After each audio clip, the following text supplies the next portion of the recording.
ties together everything we've learned about speed, accuracy, and teamwork is called pass the ball. So let's first talk about what we want to achieve today.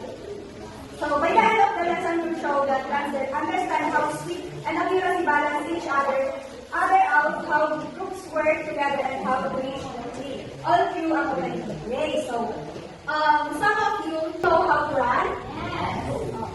Can you do it? Not in our classroom. Yan.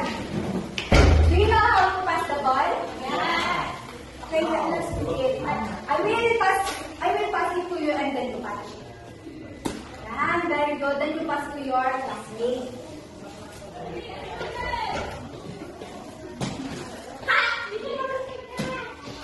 Yan. Okay.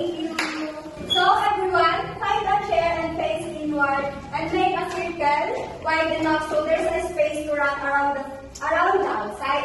We'll pick one person as the runner who is stand by the designated starting chair. So, and one person as the starter who holds the ball. First, who wants to hold the ball?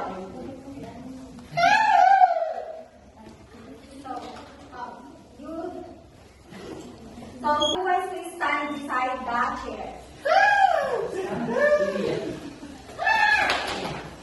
So the runner sprint around outside the circle, staying close to the chair. So the starter passes the ball to the person next to them. And so on, every single player must touch the ball. So make a circle to them. Then let's do a try. So if Kim pass the ball to Nicole, Kim run in the outside of the circle. Then